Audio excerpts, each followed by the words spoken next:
I very recently wrote an article, co-wrote with the lead author, William B. Grant, and I'm the senior author, Stephen M. Blake. And this is in the most prestigious journal, the Journal of Alzheimer's Disease. And this just came out last November. And it's called Diet's Role in Modifying Risk of Alzheimer's Disease, History and Present Understanding.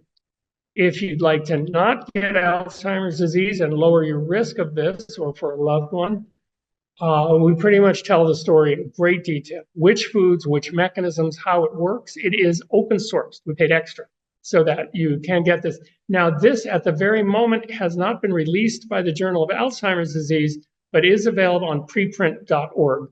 The full article is available now if you want to get it. Just type in the title into Google or Google Scholar, and you should be able to find it probably very easily. Our main finding, the foods that increase risk the most of Alzheimer's disease, red meat and processed meat. Those were the two that raised it the most. The ones that, of course, lowered it the most would be the whole plant foods. Now, if you want to compare levels of, say, protein and cholesterol and fiber between a meat diet and a plant diet, the red circle around protein shows excessive protein, way too much, and excessive cholesterol, way too much, way over the limit. Protein, however, on a plant diet was just perfect, a little more than needed. And fiber was very good too, whereas fiber's a bit low on a typical meat diet. This, by the way, this graph that you see and many of the others here were made with a diet doctor. This is a dietary analysis tool that I created so that I could analyze diets and individual foods. I'll often just pop a food in there and see what is good and what is bad about it. In fact, I made a special button called the One Food button. So if you type in something like green beans and you click the One Food button, the program automatically gives you a full day's calories of just green beans and nothing else. So you can see what it's high in, what it's low in, what it's missing. Matter of fact, green beans are one of the most complete foods for humans that match our nutritional needs as well as any other food I've ever checked. Squash is quite good too. The Diet Doctor is available for you to use if you want to download it at drsteveblake.com, or you can also email me, steve@drsteveblake.com, if you'd like us to do nutritional analysis and then give you the results of that. Now, here's something interesting. Vitamin A is toxic in the high amounts, the preformed vitamin A. It's not toxic to carnivores and omnivores, but it is toxic to humans. Older folks shouldn't get more than 5,000 IUs per day, for example. Carnivores and omnivores can just detoxify the vitamin A, say, from an animal liver, but humans cannot detoxify it.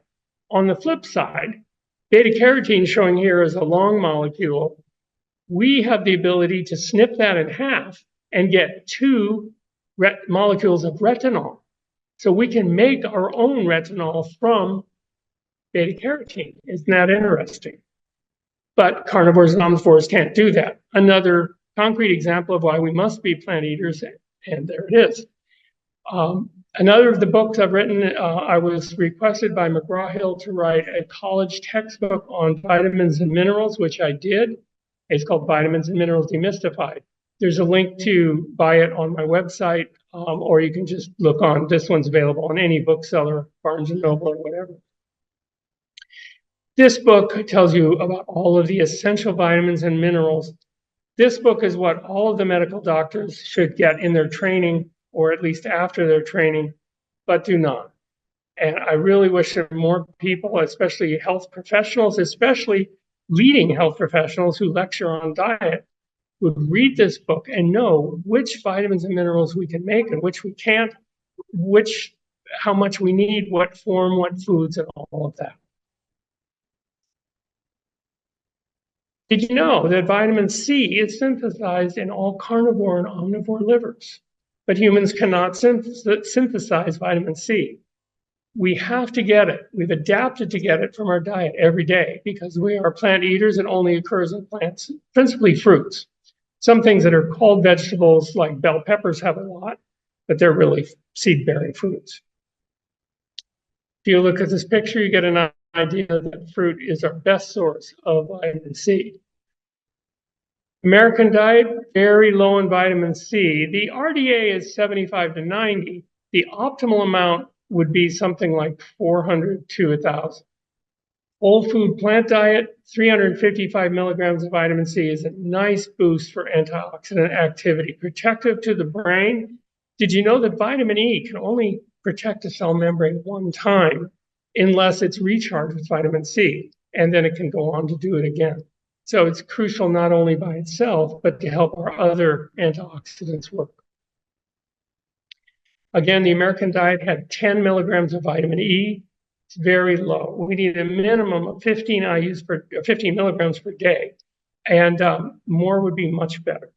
The whole plant diet got 22 milligrams over the 15 per day. And then we often like to boost that with a real form of vitamin E. Unfortunately, it's extremely difficult to find a supplement that has real vitamin E. You will know by reading the label if it says RRR-alpha tocopherol that it is real. If it does not say that, it is not real.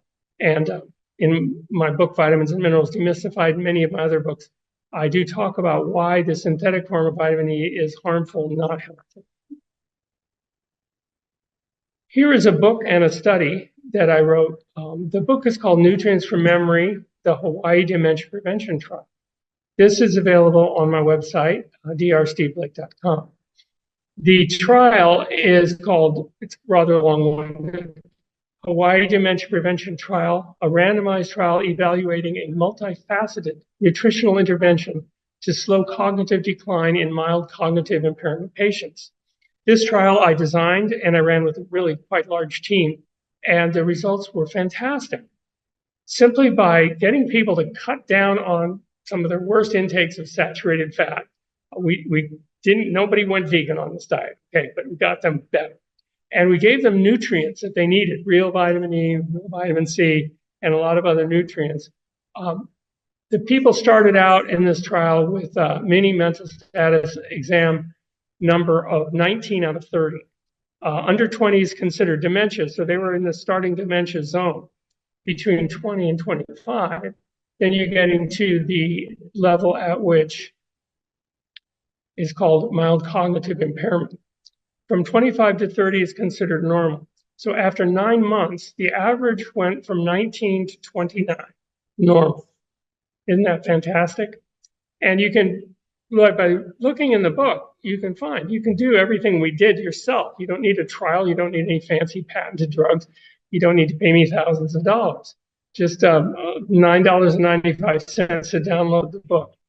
You also can get the study for free from the Journal of Brain Sciences, but it's a bit technical to read, as studies tend to be.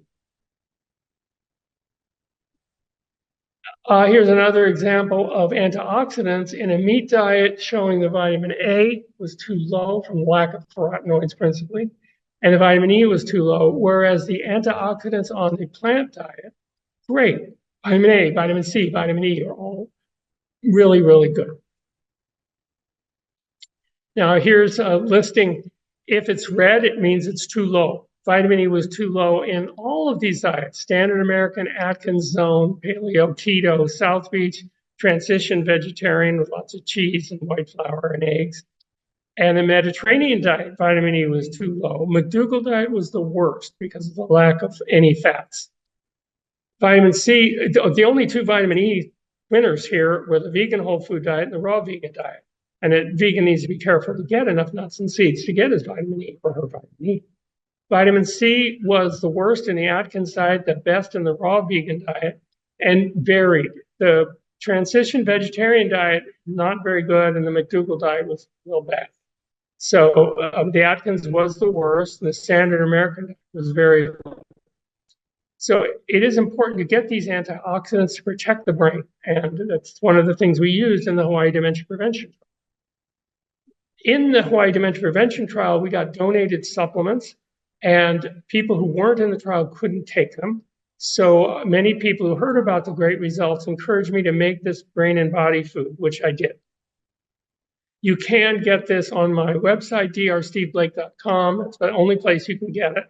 And it's rather a bother to have to make a supplement, but I can't find one that I would recommend.